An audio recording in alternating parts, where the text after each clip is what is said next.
बिस्मिल्लाहिर्रहमानिर्रहीम। अस्सलामुअलैकुम अज़ीज़ तलबा व तालिबात।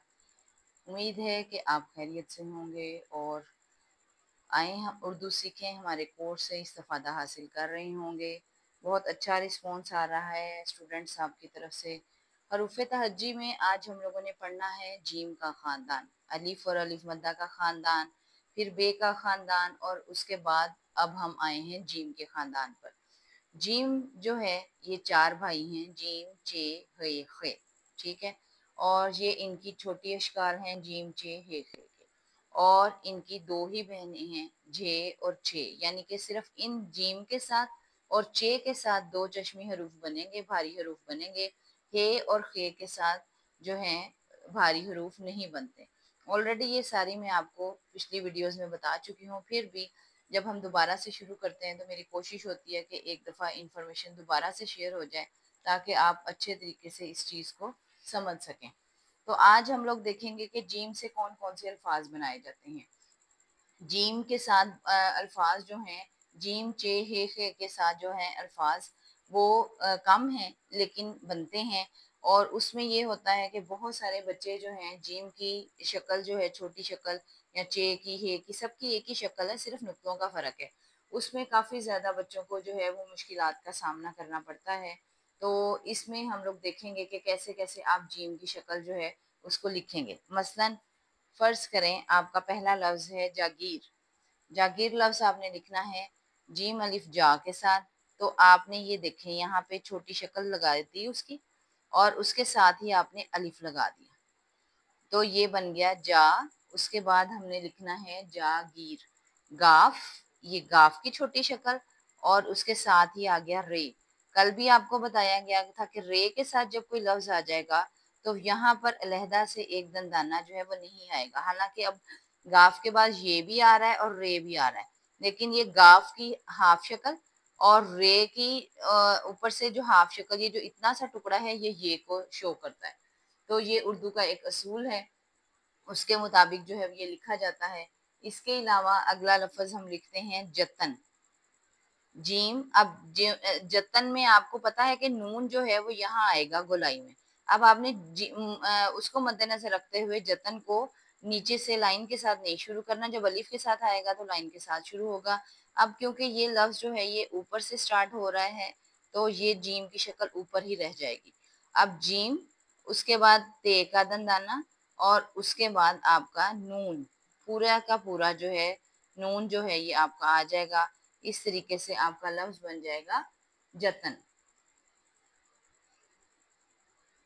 अब अगर आप टे के साथ कोई लफ्ज लिखना चाहते हैं तो मसलन हम लिखने लगे हैं जट। मैंने आपको कल भी बताया था कि आखिरी लफ्ज जो होता है ये मुकम्मल अपनी असली शक्ल में आता है। यहाँ देखिए नून भी असली शक्ल में आ गया और रे भी असली शक्ल में आ गया। अब लफ्ज है जट। जट में आपको पता है कि जीम के आगे सिर्फ टे आना है, तो इसलिए आप इसको लाइन के ऊपर ही लिखेंगे। जब भी कोई बे पे ते टे से के साथ जीम की शक्ल आएगी तो उसको अपनी लाइन के ऊपर ही लिखना है और उसके बाद आपने यहाँ पर इस लफ्ज को पूरा कर देना है। ये बन गया जट। इसके बाद आप लोग जो अगला लफ्ज लिख रहे हैं वो हम लिख रहे हैं हज। जो लफ्ज दो हे को मिलाकर या दो जीम और हे को मिलाकर आते हैं वो बच्चों को लिखने में बहुत मुश्किल पेश आती है, क्योंकि उसमें आधी हमने जीम की या चे की या हे की हाफ शक्ल लिखनी होती है और आधी फुल लिखनी होती है। मसलन अब हम लफ्ज लिखने लगे हज। अब आपको पता है हज में जीम जो है ये पूरा आ जाएगा, इसलिए आप पहले हे को यहाँ से स्टार्ट करेंगे। ये आपका जो है हे की जो है छोटी शक्ल आ गई। अब यहाँ से थोड़ा सा आप दंदाना डालेंगे और यहाँ से ये आपका जीम जो है ये शुरू हो जाएगा और ये जीम की पूरी शक्ल आ जाएगी। इस तरीके से आप लिखेंगे। ये जो हल्का सा दंदाना है या हल्की सी लाइन है ये हे और जीम को मिलाने के लिए बस इस्तेमाल हुई है, इसलिए इस लफ्ज को लिखते वक्त आपने ध्यान रखना है। अब ये बन गया हज और इसी तरीके से लफ्ज बन जाएगा जज। वो किस तरह बनेगा, सिर्फ इसके नीचे आप एक नुक्ता लगा देंगे तो ये लफ्ज बन जाएगा जज। इस तरीके से जब आप लिखते हैं तो आपका ये लफ्ज जो है जीम और हे का जो जीम और जीम आपस में मिलकर जो है एक नया लफ्ज बन जाते हैं। इसके अलावा अगला जो लफ्ज आप लिखने लगे हैं हम, वो है जज्बा। तो जज्बा में आप देखें जीम के साथ, क्योंकि जो है ये जे लगता है, इसलिए आपने जज्बा और बाह, बाह आ रहा है तो बेहे बाह आना है, ये बे अलिफ बा नहीं आना। अगर तो होता जज्बा, ऊंची हम बोलेंगे, तो फिर आपका ये है लफ्ज है जज्बा। जज्बा में आपका ये वाला जो ये है, ये वाला लफ्ज जो है ये आएगा। इसके अलावा आगे हम लोग लिखेंगे जजीरा। अब हमने ये जाल के साथ लिखा, अब हमारा जब जाल के साथ या दाल के साथ आएगा तो ये वाली शेप आएगी, ठीक है। और अब हम लोगों ने क्योंकि जे के साथ लिखना है तो ये वाली शेप आएगी, ये जीम और ये जे। ये दोनों लफ्ज इसलिए मैंने इकट्ठे लिखे हैं ताकि आपको जाल और जे का फर्क जो है वो महसूस हो। यहाँ लफ्ज जाल के साथ है और यहाँ जे के साथ है, और जे को क्योंकि रे की तरह लिखा जाता है इसलिए हमने जीम के साथ जे लिखा, और क्योंकि यहाँ रे के साथ या जे के साथ दंदाना नहीं आना तो जज लिख लिया। उसके बाद जजीरा, ये आ गया, ये रे आ गया, और उसके बाद गोल है। इस तरीके से ये लफ्ज कंप्लीट हो गया जजीरा। उसके बाद अगर हम लफ्ज लिख रहे हैं जुस्तजू, अब जीम के साथ जो है सीन आएगा तो हमने ऊपर से जो है इसकी छोटी शक्ल लेनी है। उसके बाद आपने सीन के दो दंदाने डालने हैं, फिर ते का डालना है, फिर जीम का डालना है, और फिर ये वाव आ जाएगा। इस तरीके से आपका ये बनेगा। अब आप इसमें देखें, इसको, इस लफ्ज को मैंने इसलिए चूज किया था कि इसमें 2 दफा जीम आ रहा है। अगर आप ध्यान से देखें, यहाँ भी जीम की छोटी शक्ल आ रही है, जहाँ भी जीम की छोटी शक्ल आ रही है। तो अब इसको हमने सीन और ते के साथ जो है वो जोड़ना था, इसलिए दोबारा से हमने जुस्तजू जो है उसमें जीन को जो है वो जल्दी से लिखा है। अब उसके बाद अगला लफ्ज अगर हम जो है झे के साथ लिखना चाह रहे हैं, 2 आंखों वाली हे के साथ, तो ये आ गया झूठ। अब ये झीम, इसकी देखें आप, बिल्कुल यही शक्ल है। अब क्योंकि इसके साथ वाव था इसलिए हमने थोड़ा सा उठा के लिखा है। अब वाव है तो झू, और उसके बाद टे जो है ये अपनी असल शक्ल में आ गया, तो ये लफ्ज बन गया झूठ। अब एक लफ्ज जो बच्चे लिखने में बहुत ज्यादा गलती करते हैं, और ये आम छोटे बच्चों को भी आता है लिखने के लिए क्लासेस में, बार बार हवाई जहाज, बहरी जहाज वगैरह, तो ये लफ्ज है जहाज। जब आपने जीम लिख दिया तो अब आपने, आपको हे की छोटी शक्ल सिखाई गई थी, तो उसके बाद आपने यहाँ से यूं लिखना है। अब ये जहाज जब लफ्ज जो है ये आपका इस तरीके से आएगा, हे को आपने इस शक्ल में लिखना है, तब आपका ये लफ्ज जो है ये सही होगा।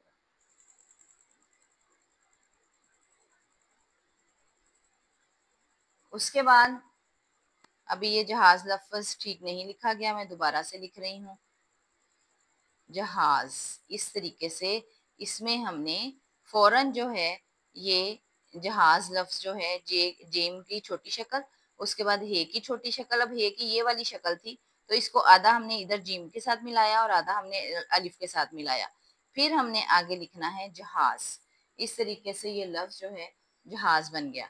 अब हम लोग जो है वो लिख रहे हैं, फर्ज करें आप चे के साथ लफ्ज लिख रहे हैं चराग, तो क्या लिखेंगे? अब आप, ये चे की छोटी शक्ल आ गई और हस्बे मामूल रे जो है उसी तरह पूरे का पूरा आ गया, और उसके बाद आप अलिफ डालेंगे और उसके बाद आप गाइन डालेंगे। इस तरीके से आपका लफ्ज बन जाएगा चराग। अब अगर अगला लफ्ज आप लिख रहे हैं चिंगारी, तो इसमें क्या लिखना है? ये चे की छोटी शक्ल, इसमें हमने नून का दंदाना अलहदा से नहीं डालना, ये नून को हमने बस ये इस तरीके से लिखना है, क्योंकि आगे हमारे आ रहा है गाफ अलिफ गा। तो गाफ अलिफ गा के साथ जब लफ्ज आएगा तो अलहदा से दंदाना जो है यहाँ पे नहीं डलेगा, ये चे के नुक्ते, और ये जो आपका दंदाना नजर आ रहा है ये नून है, और यहाँ पे आपने गाफ के दोनों डंडे जो है वो डाल दिए हैं, और उसके बाद रे, और इसके बाद छोटी है।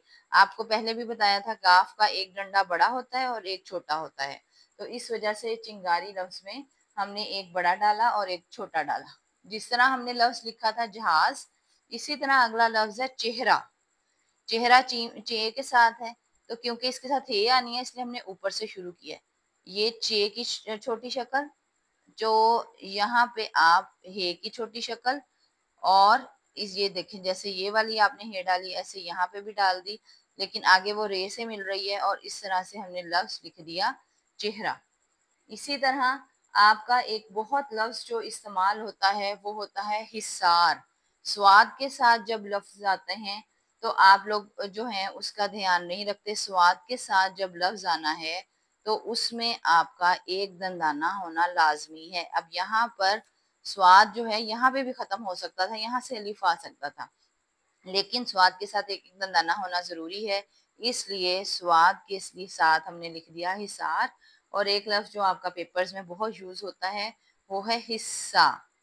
हिस्सा, हिस्सा। तो क्योंकि ये एंड पे हे के साथ आ रहा है तो हिस्सा में भी यहाँ पर ऊपर शद आती है। क्यों? कल भी मैंने आपको ये असूल बताया था, जो लफ्ज 2 दफा बोला जाएगा उसके ऊपर शद आएगी। मसलन हिस्सा, अब हिस में भी स्वाद बोला जा रहा है, सा में भी।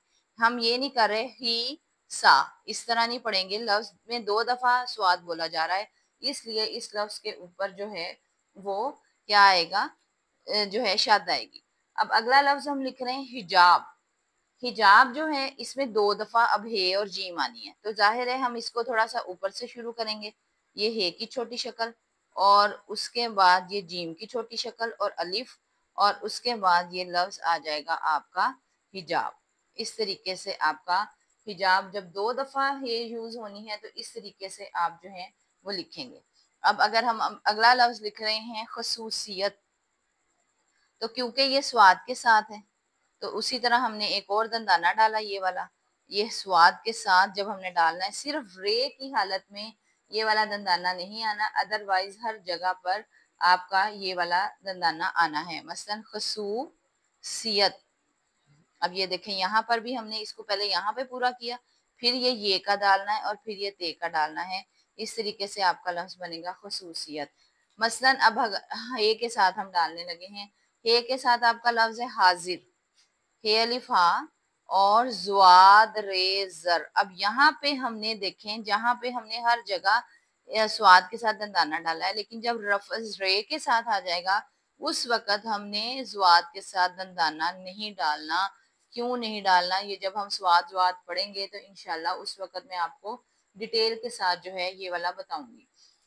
उसके बाद अगर हम लिख रहे हैं, फर्ज करें तोए जोए के साथ कोई लफ्ज नहीं आया, हफीज, ये है, ये फे और ये और उसके साथ ही ये जोए, जोए अपनी पूरी शक्ल में आता है। ये आपने हफीज जो है इस तरीके से लिखना है, इसमें आपने अलहदा से दंदाना नहीं डालना।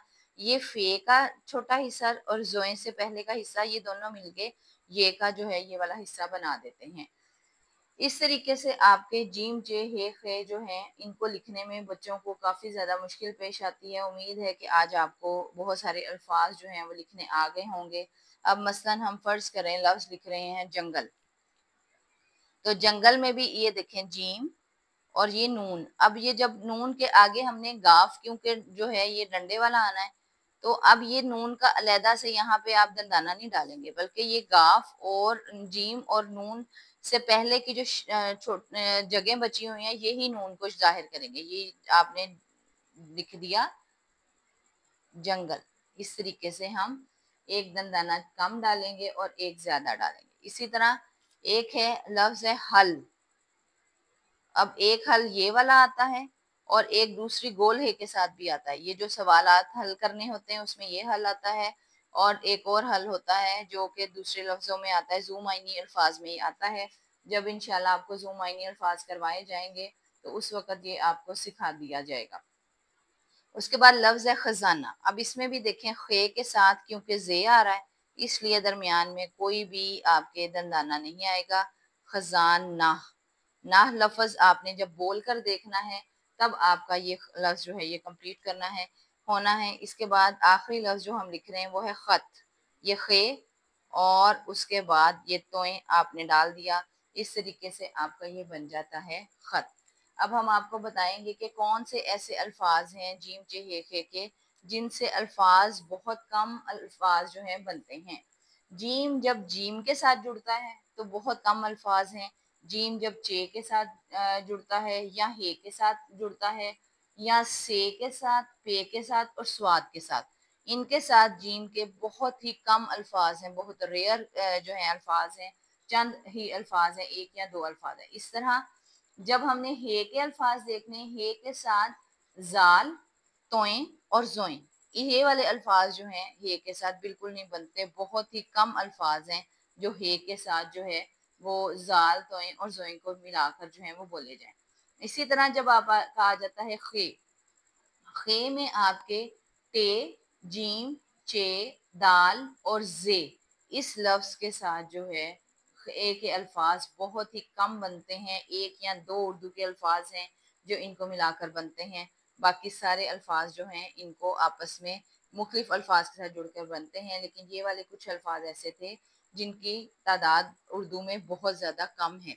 तो इस तरह से आपका आज का जीम का खानदान जो है वो कंप्लीट होता है। उम्मीद है कि आपको हरूफ तहज्जी में जीम के खानदान की समझ आ गई होगी।